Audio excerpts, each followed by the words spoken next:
Namaste everyone. My name is Sushma Johar.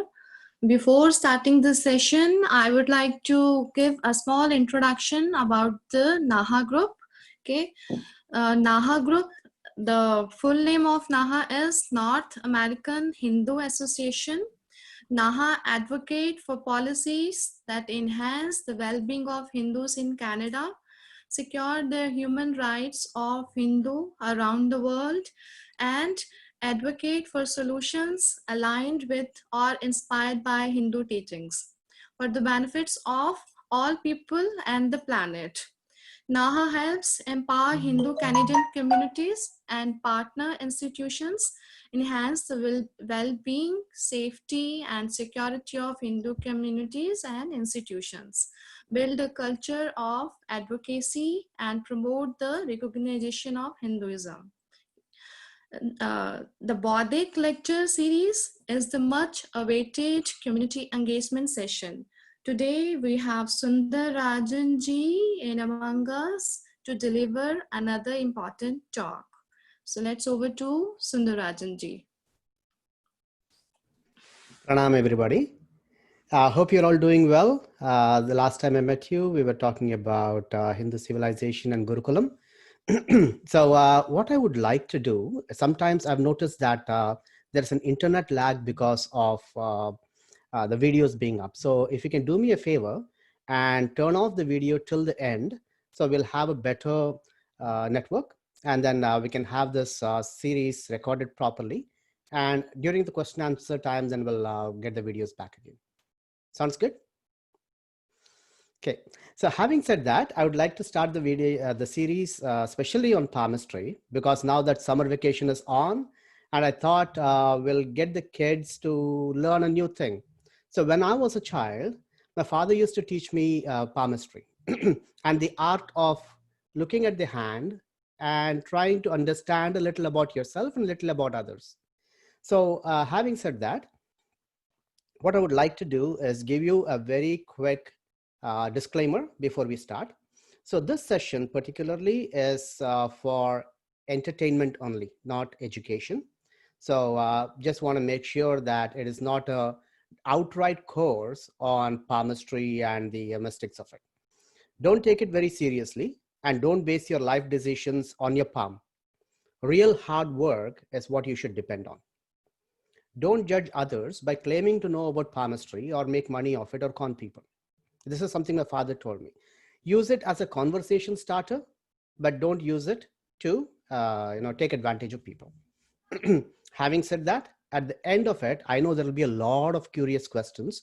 So strictly, like, let's not go off topic and ask about personal questions in the QA, please. And no offline questions. Sounds good? So we start off this session with, especially for the younger generation, with a secret known only to the previous generation. So take a look at your hand and you'll have a device. We have this device 24/7. If you put that device down and look at your hand, ta-da, you actually will see lines on your palm. And those are the lines we're going to talk about.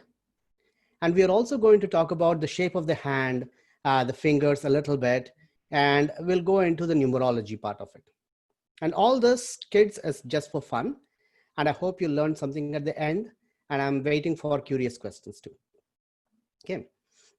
Before we start, wanted to tell that Hastareka Vignan is what palmistry is called in India. And most people agree that palmistry started somewhere in India and traveled to Europe via the gypsies. So that's how it spread. And all the palmists worship somebody called Panchanguli Mata. Panchanguli Mata is the resident deity of palmistry and Hastareka Vignan. And this was made famous by one person called William Warner, famously known as Kiro. Kiro's palmistry books, you would have seen tons of it in India if you were a kid who grew up there.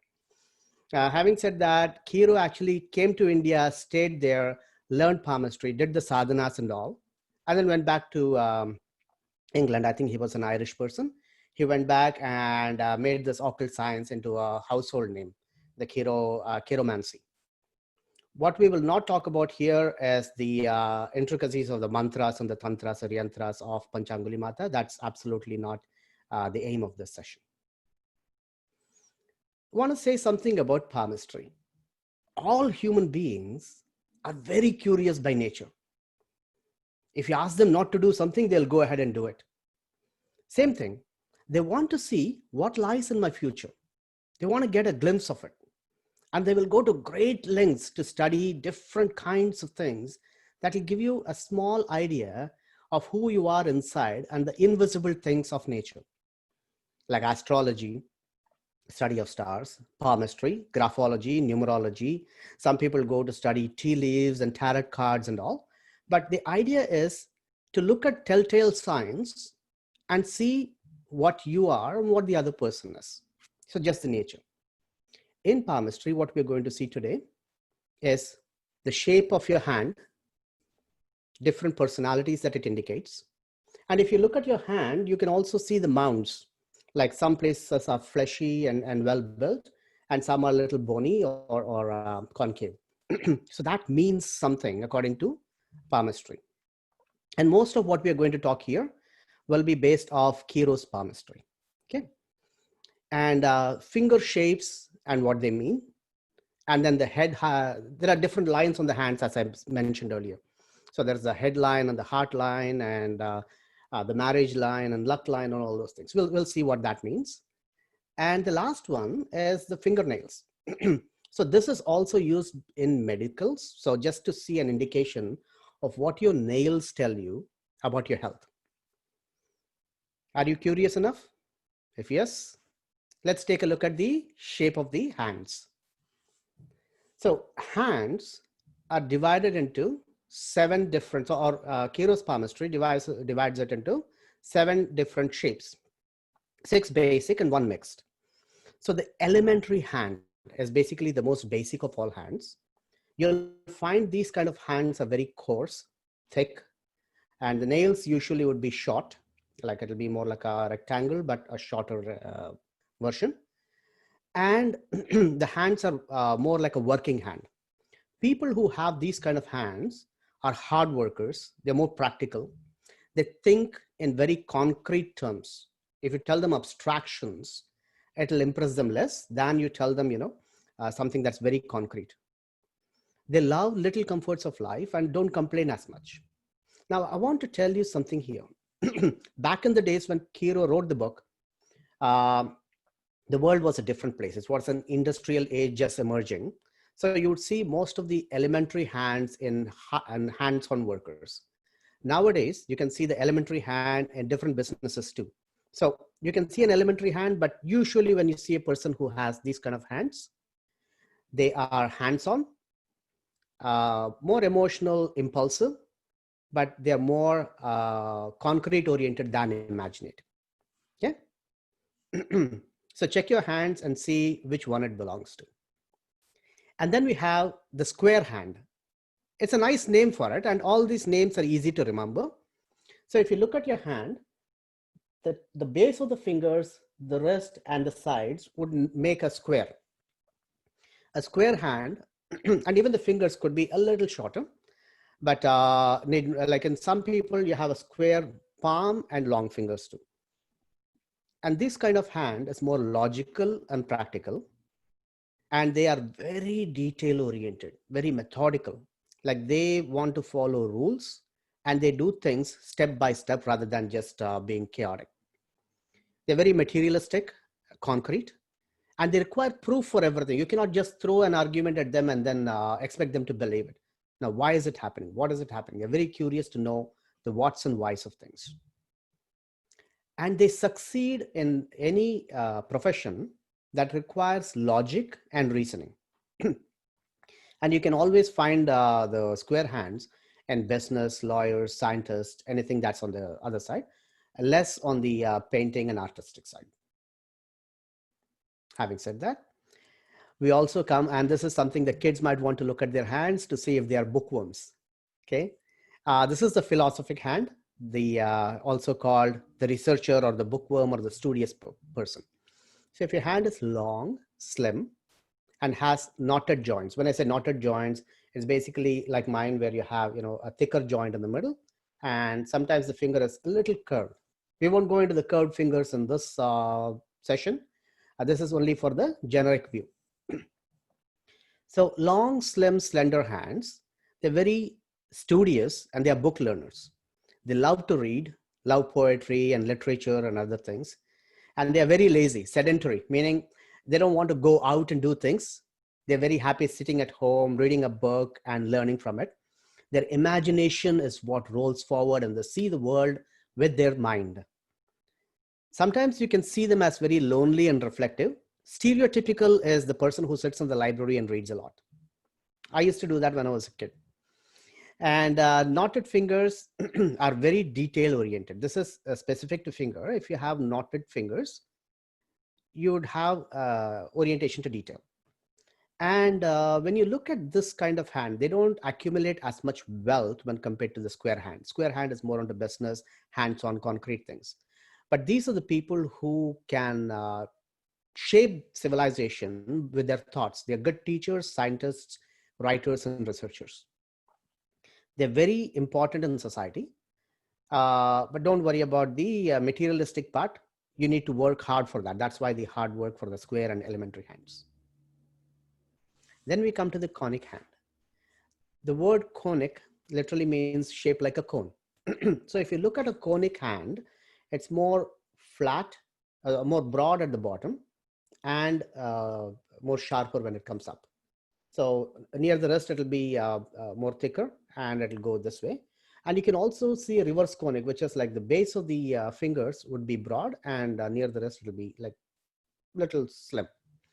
They're very graceful looking, and the fingers are pointed.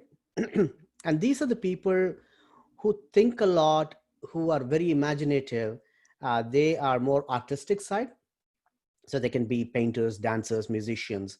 They don't do as much physical labor as the previous types, but they love comfort, and they have a wonderful taste when it comes to music and fine arts and colors. They'll be interior decorators, the designers, and all those things. And they also become very quickly bored if you cannot engage their senses. Moving on, we have an interesting type called the psychic hand. Now, the psychic hand is something you find in general, but Kiro actually mentioned that to be a psychic or an idealist hand. These are very smooth and slender, same like the bookworm, but you can see it when you, or you'll know it when you see it and get more into detail of when you start seeing multiple hands, you'll see differences between the bookworms and the idealist. They're smooth joints, slim appearance, they don't have knotted fingers, and they are wonderful thinkers, because while the bookworms are imaginative, these people are actually thinkers. You can find them in the occult sciences. They are more involved in not so practical, but impractical. They think with their mind and see the future, or see things that are not obvious to the current senses. Okay, and these are the people who love ideals and have a very hard time adjusting to the real world. They are the exact opposite of the elementary and square hands. Am I going too fast? No. Regular palm? Sorry? Irregular palm? Okay. I didn't hear what they said, but I'm assuming that... yeah, we're fine. You're fine, okay.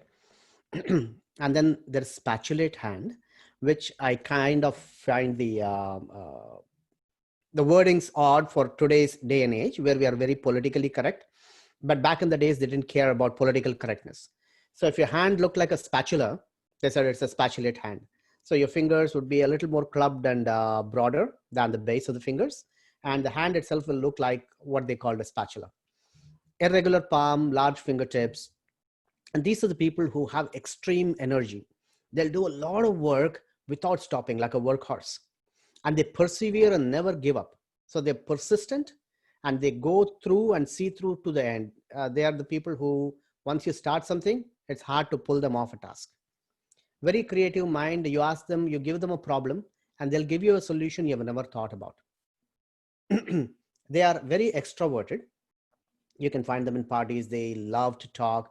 They are very exciting to be around. And they hate routines, meaning you put them in a desk job and they're absolutely unfit for it. You give them a career that involves, touring and excitement and adventure, they go into the extremes of it. They'll be super successful. And the last but not the least is the mixed hand. Mixed hand is basically a mishmash of the 6 types we talked about before. So your fingers could be elementary, while the hand could be spatulate, or the other way around. It could be conic plus square hand. So these are the people who have a little of all the qualities. They're very versatile. They can quickly adapt to any environment. So the jack of all trades. However, on the other side, you have, these people can impress or try to impress other people by talking multiple subjects, but they lack the ability to impress people because they talk a lot while the audience thinks, okay, it's interesting, but it's nothing connected to me. So they kind of move on. Whereas the spatulate hand is the opposite. They impress their audience no matter what they're talking about. And these people have no particular career in which they excel because they can adapt. They can get into any career they want. So having said that, now we come to the next one, which is the mounds on the hand. I wanted to cover the mounds before we go into the lines, because this kind of gives you an idea of how your hand, or the map of the hand. Think of your hand like a treasure map. It's more like a pirate's treasure map. And there are areas in your hand that gives you an idea of each emotion or different kinds of traits that it represents. So when you look at the hand, I'll go counterclockwise. So we start with the mound of Venus. The mound of Venus is under the thumb, and it's a very large, thick, it's a thick, fleshy place under the thumb. And this is basically, if it is fluffy and nicely well built and fleshy, it shows that the person has capability of emotion, desires, ambition. He loves, or he or she loves fine arts and those kind of things. So Venus, we'll see as we go forward in palmistry and numerology, uh, is Shukra, who is also the god of all arts, any materialistic arts. Okay. And then we have Mars. So Mars has 2 mounds, one on the right side, which is positive, and one on the left side, which is negative. So the mound of Mars, usually Mars is a planet of aggression. So it's a lot of war. So people of with what do you call it, Mangalic or the Mars influence have a tendency to be more belligerent, more argumentative, and more emotional. And then you have Jupiter or Guru. Think of Guru and Bruhaspati, the Lord of knowledge. So Guru is always about wisdom, power, commanding, and be on the top. So people who have a good Guru mound are studious, intelligent. Again, all those things doesn't mean that if you have a concave there, you're not. It's simply fun to know. Just want to put that disclaimer there. So this signifies intelligence and wisdom.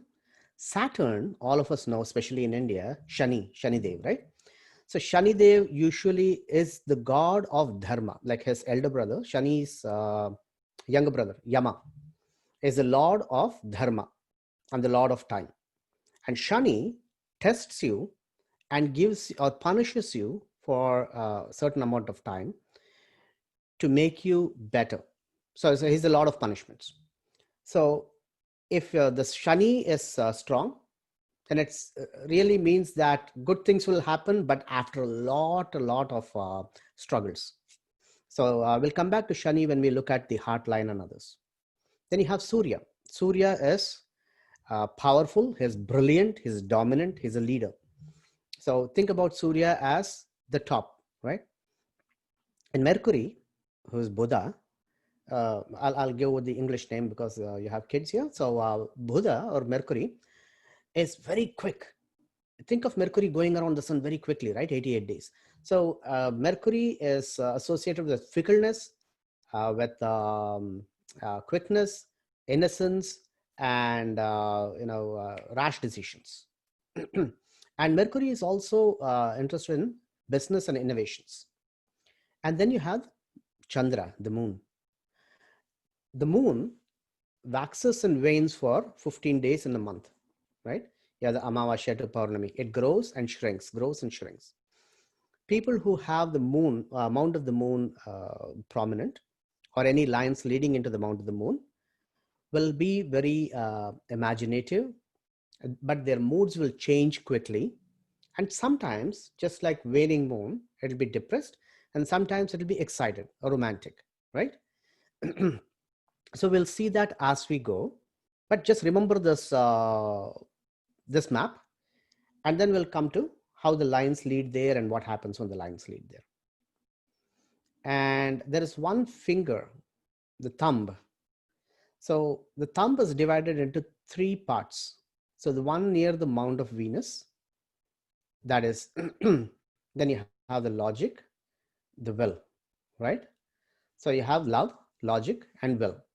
So depending on how long the logic and will are, you'll see if the thumb is longer and the logic portion is long, then you'll be more left brain oriented or right brain oriented. And the willpower is basically how much you give in to others, or if you're a pushover or if you're dominant. So that's what it signifies. I wanted to go into this, but I won't, because then we'll easily run out of time.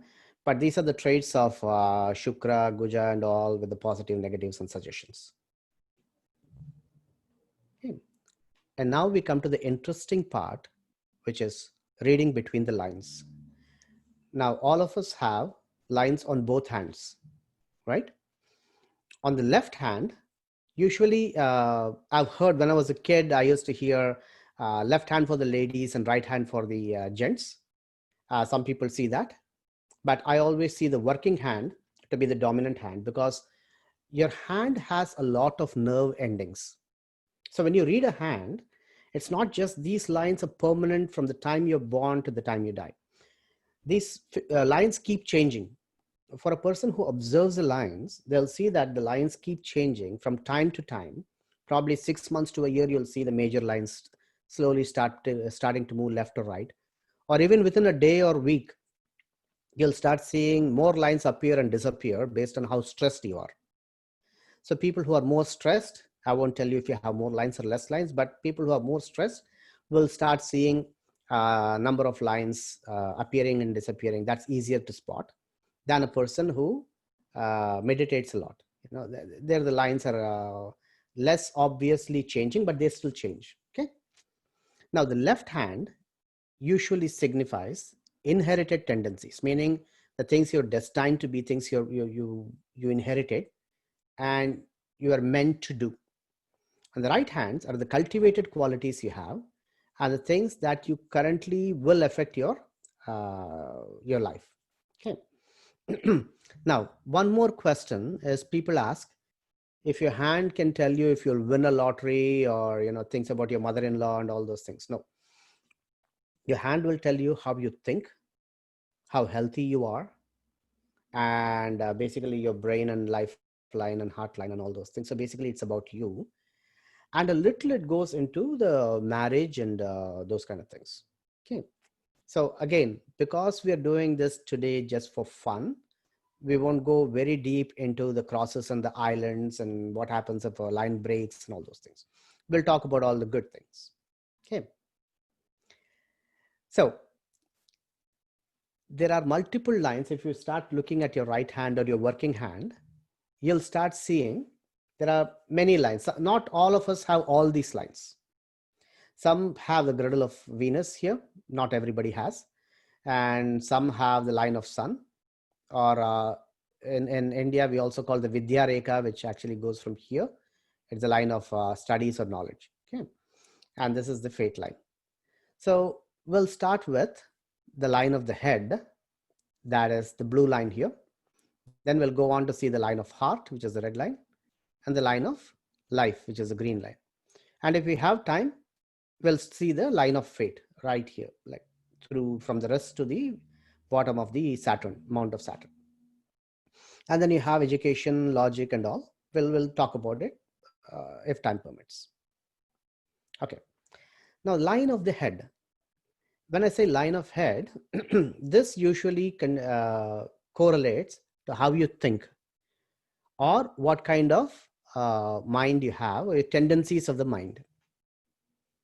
If you look at the lifeline, which is the line, the green line here, the line of the head can start from within it, touching it, or above it. And that is the variations we have.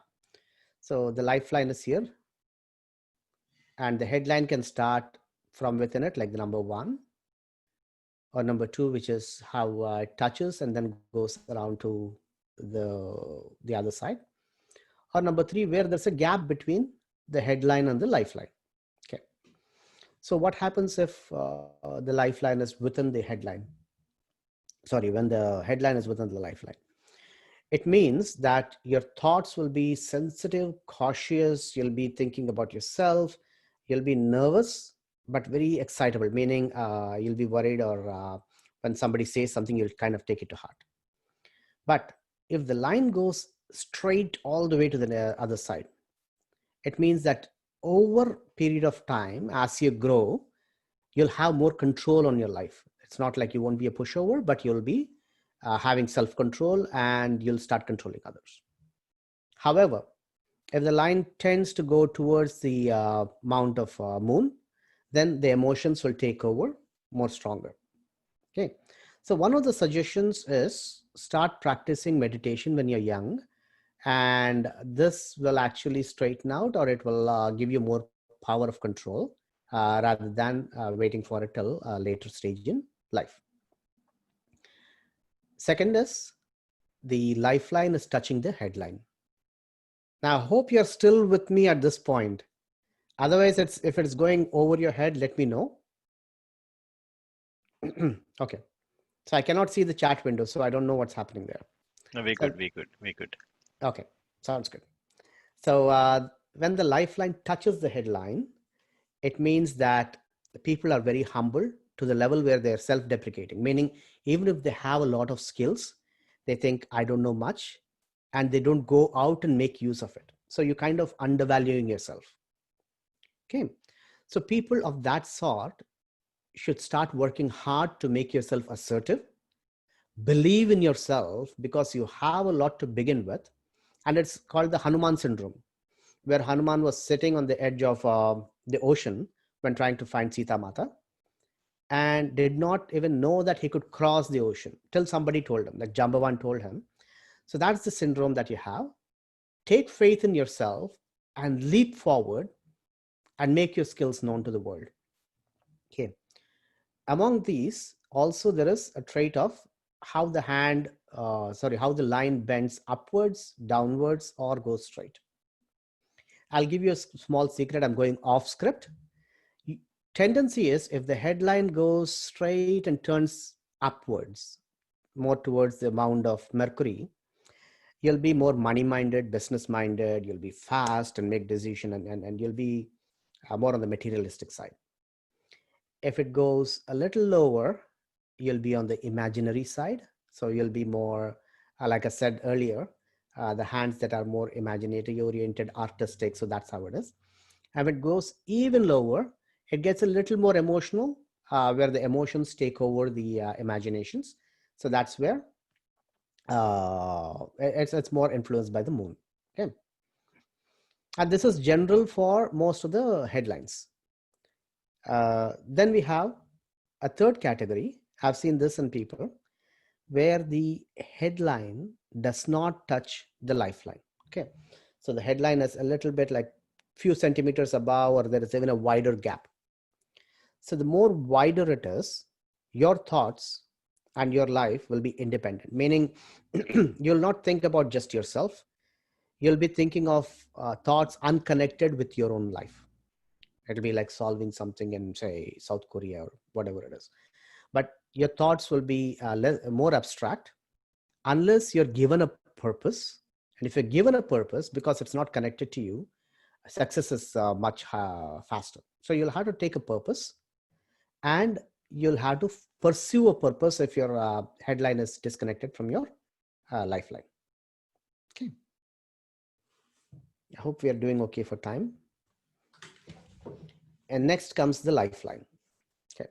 Now, lifeline usually is connected to your constituents, your how your body is, and more to the gut.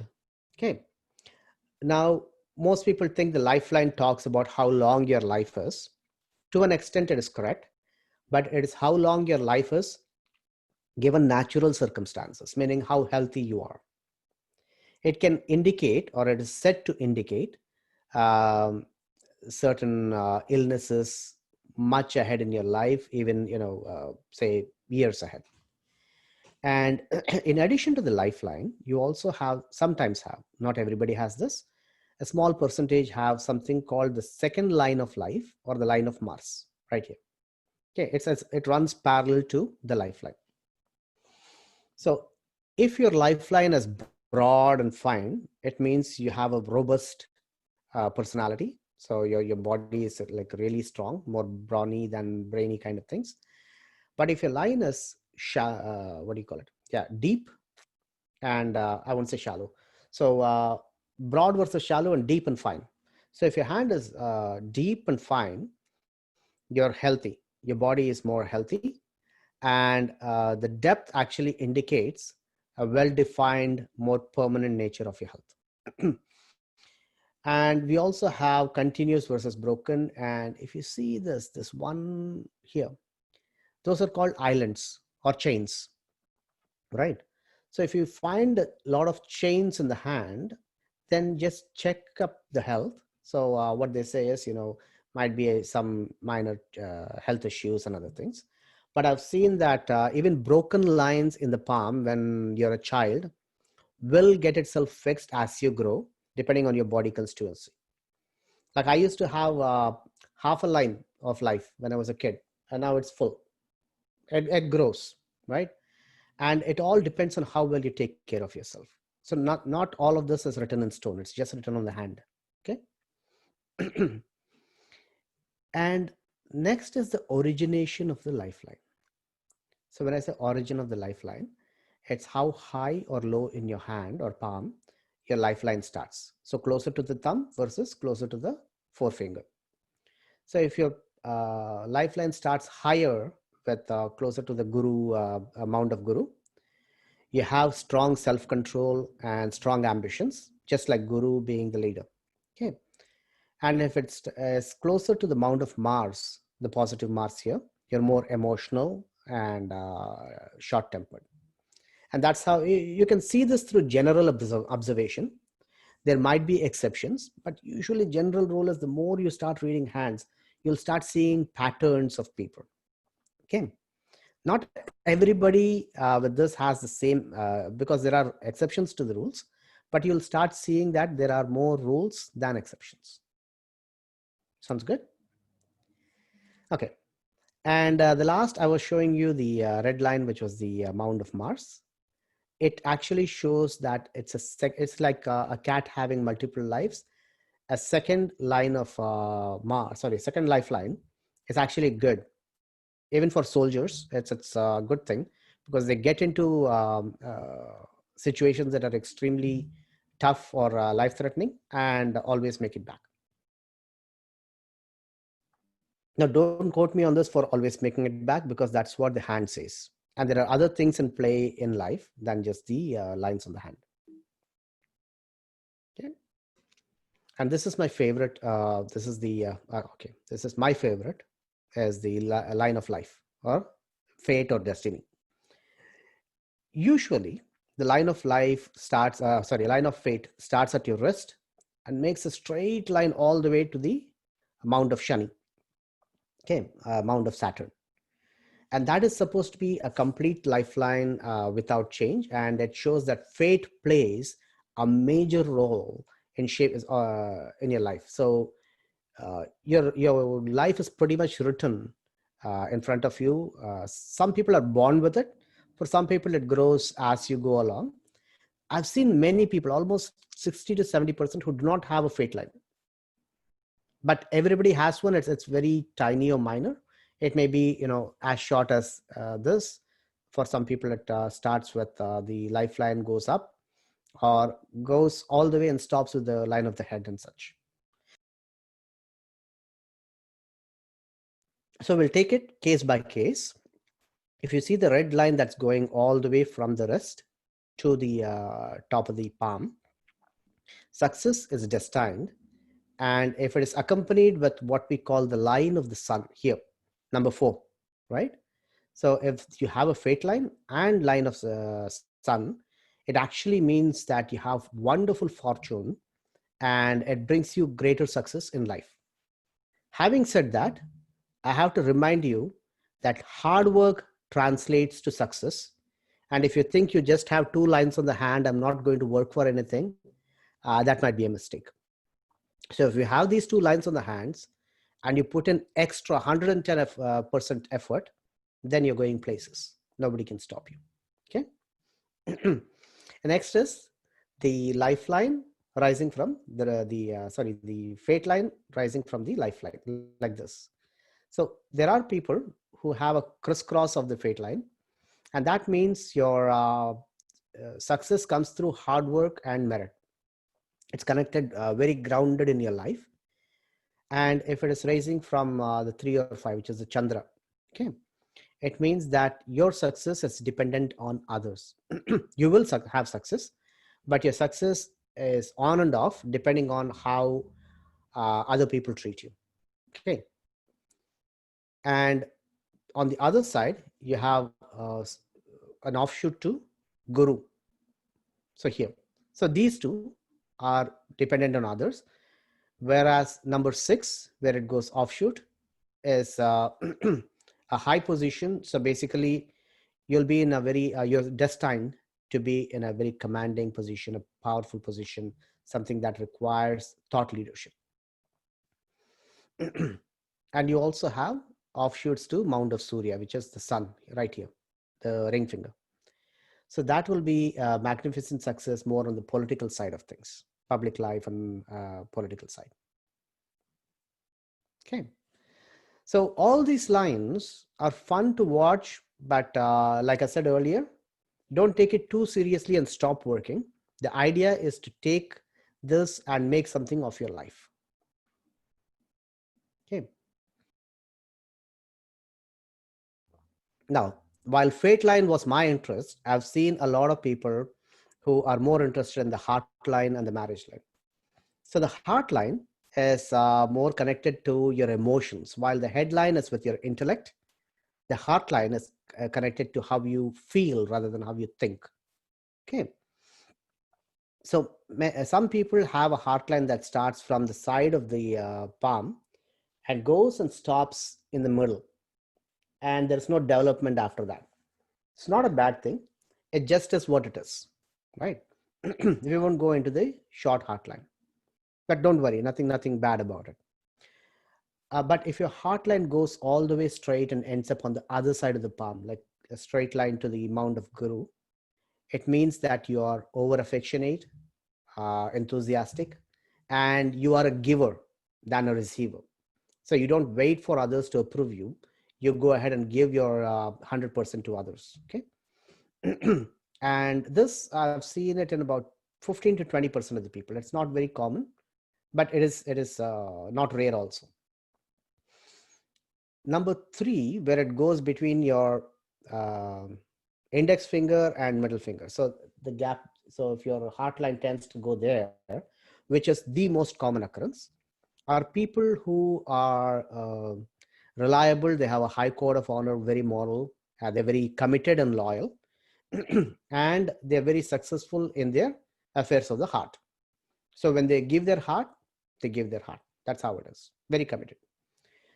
And you have the other one with the variation, which I've also seen about 20 to 30%, is when the heart line goes towards the shani. And these people think more of themselves first. It's self-love, meaning they think of themselves, get grounded, and then think of others. a little bit cynical and reserved. But I've seen some of the people who have this kind of line are also extremely large-hearted, but not impractical. Very practically large-hearted, but many of the other people are practical and not so large-hearted. Okay, if you get my drift. I'm not trying to say anything negative. It's all positive in this session. And then the last is the red line here. I won't cover it too much because it's the line of marriage, and that's what they say. It indicates as to when you'll get married, how many times you'll get married, and the affections, the separations, and depending on the way it bends, it tells you which partner, or if you'll outlive your partner, or the partner will outlive you. And if you can push this a little further, I've also seen the books talk about lines on this marriage line, which tells you how many kids you will have and at what age and all those things. We won't go into all those things. It's fun to just know that, you'll get married at some point in time, and that's pretty much it. Okay. And now we come to another important part, and this is deviating a little bit away from palmistry. And if you start Googling for medical sites, they also talk about fingernail and health. Okay.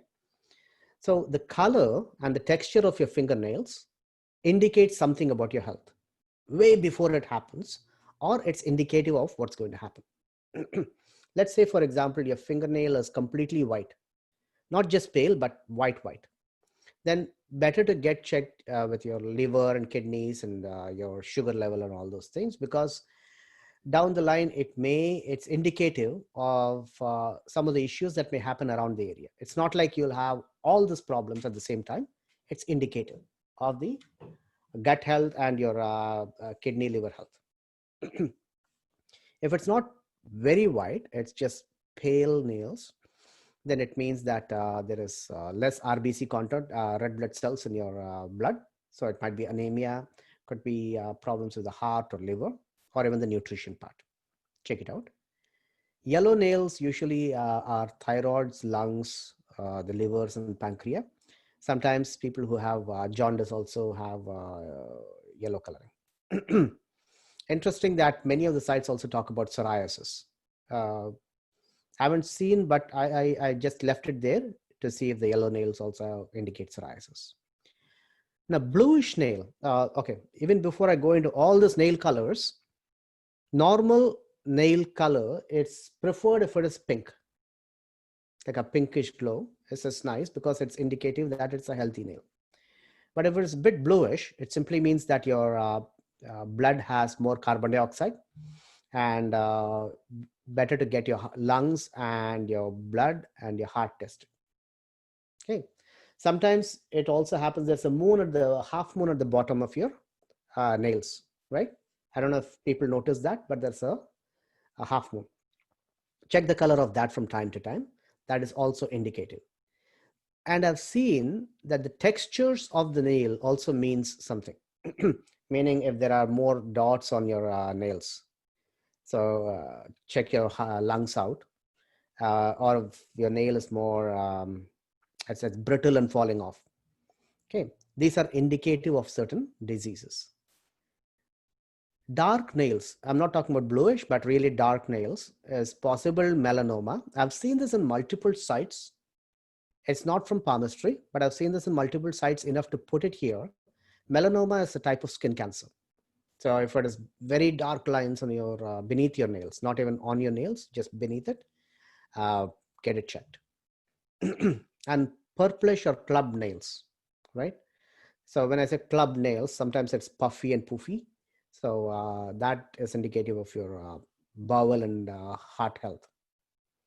The idea is not to scare you, but I wanted to put it here to say that there is some science behind the nails, and for the rest of it, have it for we're just having fun. Okay.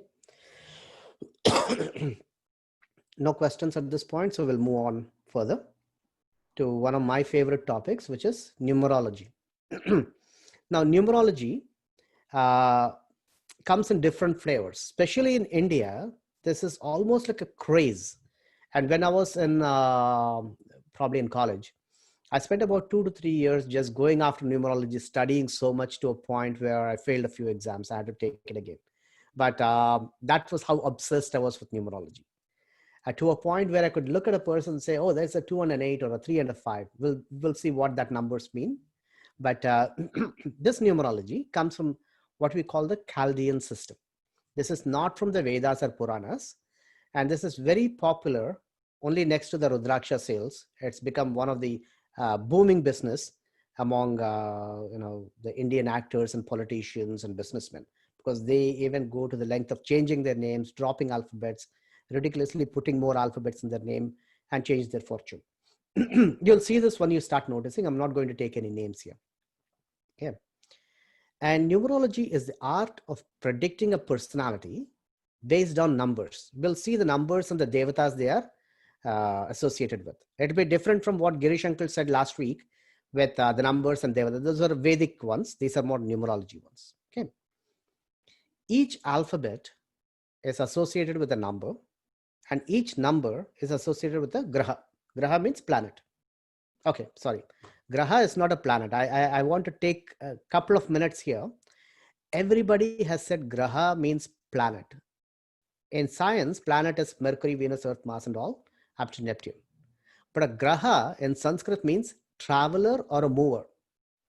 It doesn't mean a planet. Okay. So if you look at the skies, night or day, the 9 grahas move. And that's why it's called a mover, right? So each of these numbers have a mover associated with it. And we'll see how a date of birth can be calculated to mark your primary and secondary numbers that will be used as a key to your personality. Okay. Now, number 1 through 9 is what we will see in numerology.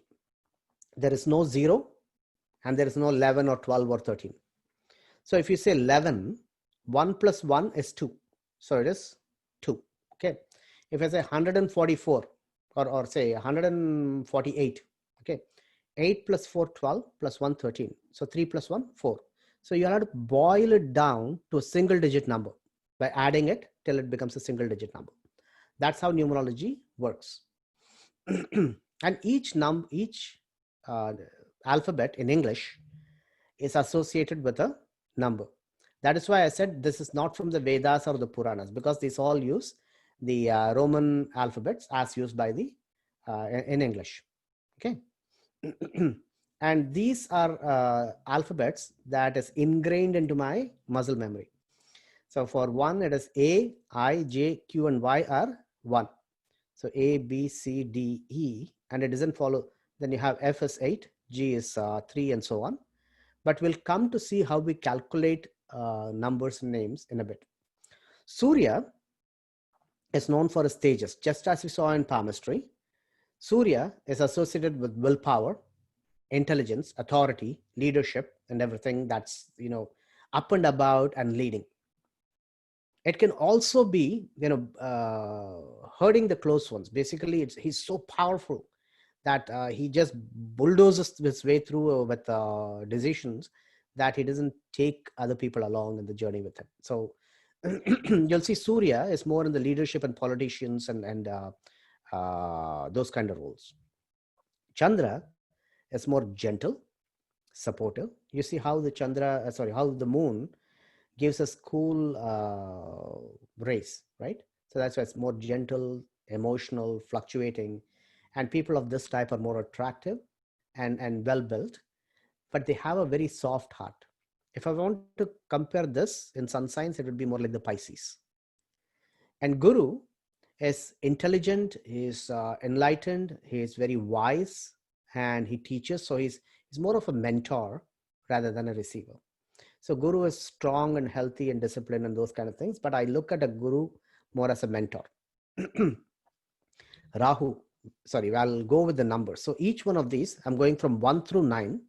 And that's exactly how it is. So anybody with a number 1 is Surya, 2 is Chandra, 3 is Guru, 4 is Rahu. So if you're born on 4th or the 13th or 31st, right? That's a Rahu.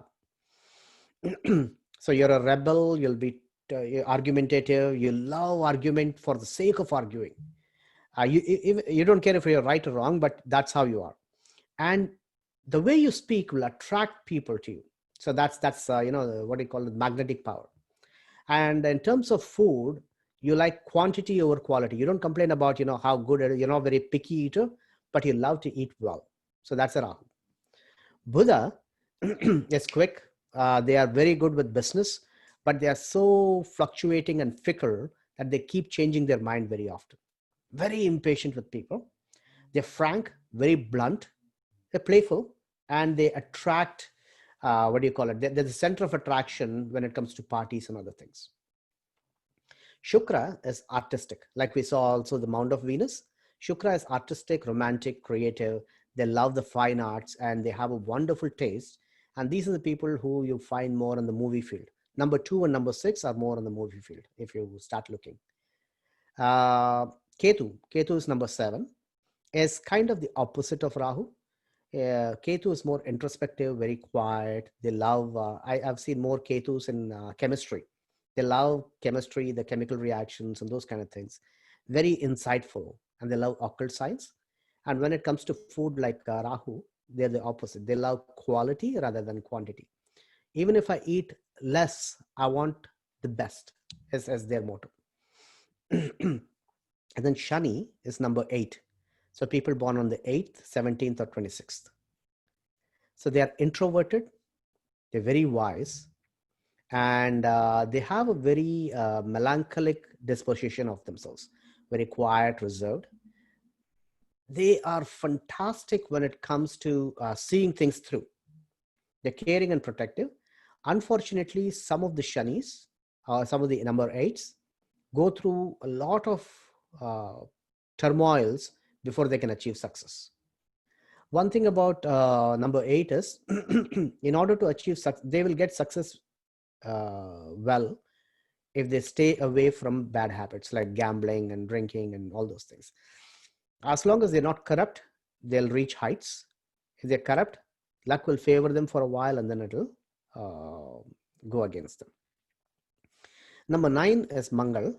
Mangal is basically Mars, associated with aggression, with short temper, and with also blood. Meaning they become either the police or soldiers, and they are quick to protect and quick to fight. On the other side, Mangal or number 9 also, people who are ruled by number 9 have at least 1 or 2 surgeries in their life. I've seen many of that. And these are all also looked into when you go into a surgery or operation and all those things. So try to avoid number 6 or dates ruled by 6 when you go with for an eye surgery, those kind of things. But we won't go into much details of it in this session because I know we are getting closer to 8 o'clock. Now I was talking about primary and secondary numbers. So let your date of birth, or let's say I took a random date, which is 1/1/2020. Your primary date is always the number of your date of birth. Okay. For 15th, it is 5 + 1 is 6. For 2, it is 2, 1 is 1. It's straightforward. It's your date of birth is your primary number. And your secondary number is the combination or the sum or addition of all the numbers individually. So here, 15/8/1947 is 1 + 5 + 8 + all those things, which leads to 35, which actually leads to 5 + 3 is 8. So India's Independence Day is 6 and 8. Okay. You'll start seeing then numerology for countries and all those things. But your primary and secondary number is these 2 things. And then comes the names. I don't think I'll put it here. So your names, when you go back to here, so let's say Canada. So C + A + N + A + D + A, right? So then it comes to a number. You'll see that and see if that name suits your primary, secondary numbers and what kind of luck it brings you. Okay. Sometimes changing your name also with a pinch of salt or with a bag of salt, changing your name also changes your fate, as you'll see with a lot of politicians and businessmen who actually use it. For the common men who don't believe in it, they don't use it, so they wouldn't know. But if you go into these fields where people are super superstitious, they will use a lot of numerology to completely change their names, vastu to change their house and all those things. Okay. So now I'll come to my conclusion, which is having heard all about, or at least the surface of palmistry and numerology, I hope you have enough to go around in summer and look at people's palms and start a conversation. Hey, you are this and you are that, and you'll bring luck and all those things. So I hope you remember this and make conversations and try to not to put anybody down. This is only for fun. And I hope you enjoyed this. And I'll leave you with a thought from Swami Vivekananda, who says that believe in yourself and the world will be at your feet. It is extremely important that you believe in yourself and you are the maker of your fate. It's not in the hands, it's not in the stars, it is in your willpower. Thank you and have a wonderful day.